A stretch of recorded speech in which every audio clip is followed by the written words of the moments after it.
A los viejos se nos van los nombres cada rato. Pero para él su reducción al Estado laical no fue un triunfo. Quedó la duda entre los no conocedores. Su reducción al Estado laical borraba su carácter sacerdotal. El mismo Ernesto Umaño, canciller del cardenal Concha, explicaría, comillas, la reducción lo exonera totalmente de pertenecer al presbiterio y tiene una doble faz. O es una pena y entonces se impone como tal, o es una concesión para la que se hace una solicitud y pierde su carácter de pena, pero deja de pertenecer al presbiterado. No deja de ser sacerdote porque según el principio teológico, el carácter de sacerdote no se pierde, así como no se pierde el carácter de bautizado.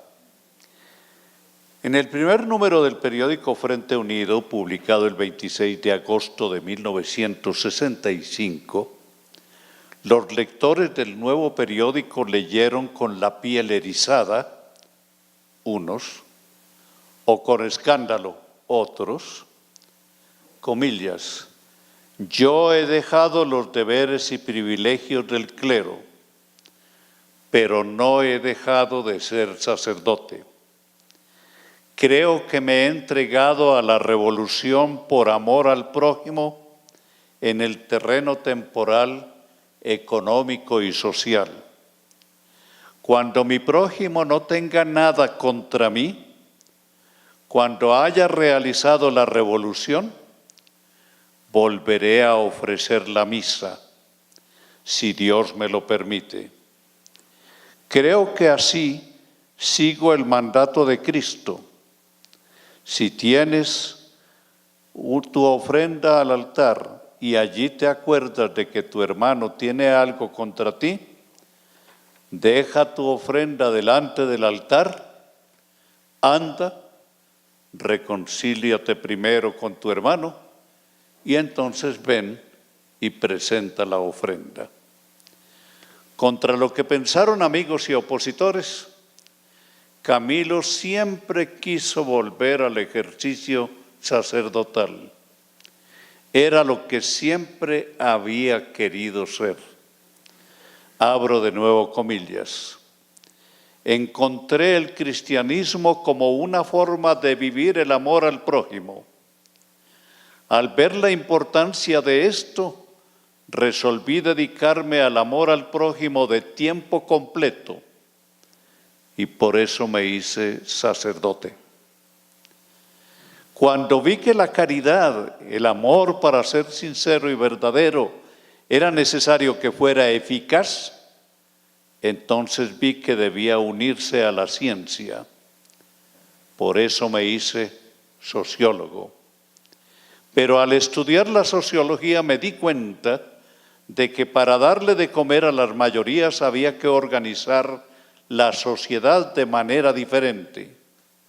Y traté de que esto lo hicieran los católicos en beneficio de mis hermanos. Sin embargo, vi que o no se quería hacer o no se podía hacer.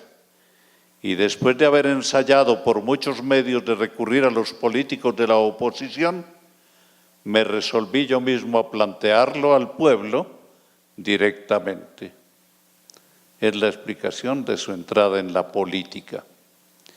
De haber dependido de él, su ejercicio sacerdotal habría comenzado con las tareas del revolucionario, comillas.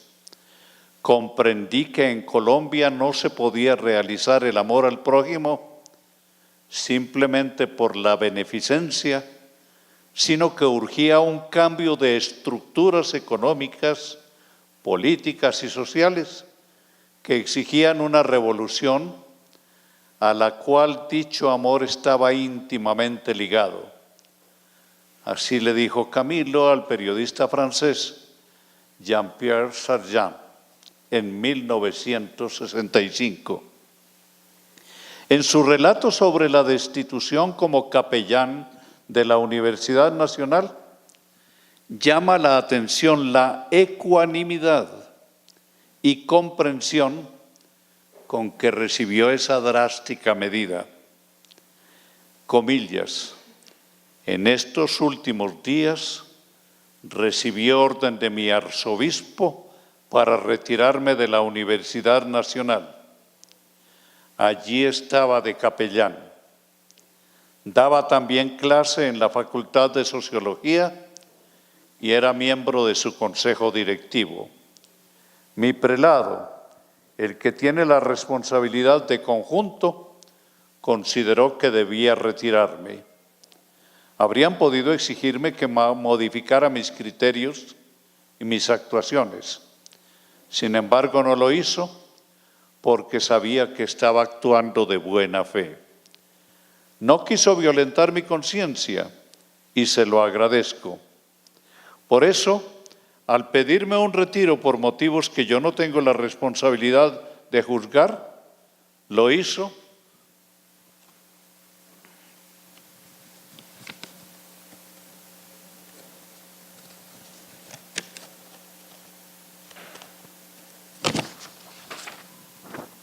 Lo hizo para fijar su criterio ante un problema universal. Explícitamente me advirtió que no quería que la Iglesia tomara en el problema el partido que yo consideraba acertado, porque podría prestarse a equívocos. Yo ya lo había tomado y si el cardenal me respaldaba, saldría de la actitud que había querido adoptar. Este es uno de los textos que contradicen la imagen de un Camilo en conflicto permanente con las autoridades eclesiásticas. Por el contrario, suele aparecer con una clara disposición de acatamiento a la autoridad de su obispo. Después, en vísperas de su vinculación a la guerrilla, no se retiró cerrando ruidosamente la puerta, lo hizo sin ruido. Ya había hecho curso su reducción al estado laical, comillas. En la estructura actual de la Iglesia se me ha hecho imposible continuar el ejercicio de mi sacerdocio en los aspectos del culto externo. Sin embargo, el sacerdocio cristiano no consiste únicamente en la celebración de los ritos externos. La misa, que es el objetivo final de la acción sacerdotal, es una acción fundamentalmente comunitaria. Pero la comunidad cristiana no puede ofrecer auténticamente el sacrificio si antes no ha realizado en forma efectiva el precepto del amor al prójimo. Esto declaraba el 24 de junio de 1965. Su regreso al estado laical no es una simple colgada de sotana, como llegó a afirmarlo la prensa del momento. Comillas, me considero sacerdote hasta la eternidad y entiendo que mi sacerdocio y su ejercicio se cumplen en la realización de la Revolución Colombiana, en el amor al prójimo y en la lucha por el bienestar de las mayorías. Le dijo así al periodista Sargent de Francia. Por estos días, y en un esfuerzo por mantenerlo alejado de las actividades políticas, cuando aún no se había cumplido el trámite de su reducción al laicado, la curia arzobispal le ofreció el cargo de dirección de la oficina de pastoral. Comillas, cuando pensé en la posibilidad de trabajar en la curia haciendo una investigación, sentí la seguridad de que se me separaba del mundo y de los pobres para incluirme en el grupo cerrado de una organización perteneciente a los pobres de este mundo. Así consta en la carta que le escribió al arzobispo coadjutor de Bogotá el 19 de abril de 1965. su conciencia sacerdotal no le permitía quedar atado a un cargo burocrático. El amor al prójimo más pobre y necesitado impone otras tareas. De nuevo habla Camilo. No podemos tolerar que algo tan sagrado como la religión siga siendo instrumento de explotación. Tenemos que revelarle al pueblo que lo esencial del cristianismo no es usar escapularios ni asistir a procesiones, que lo esencial está en el amor al prójimo y que este amor al prójimo, para que sea eficaz, necesita un cambio en el poder político para que las leyes hablen en favor de las mayorías y que si este cambio es lo que llamamos revolución, solamente se logra el amor al prójimo con la revolución en Colombia. Así le oyeron decir en Barranquilla en agosto de 1965. Su sentido evangélico le indica que en el centro de todo, como razón de ser de la Iglesia, de los sacramentos, de su sacerdocio, es el ejercicio del amor eficaz. Cuando se le oye hablar en esos términos, es inevitable sentir un acento profético en su voz y en su vida que anticipan la esencia de la reforma que hoy impulsa el Papa Francisco.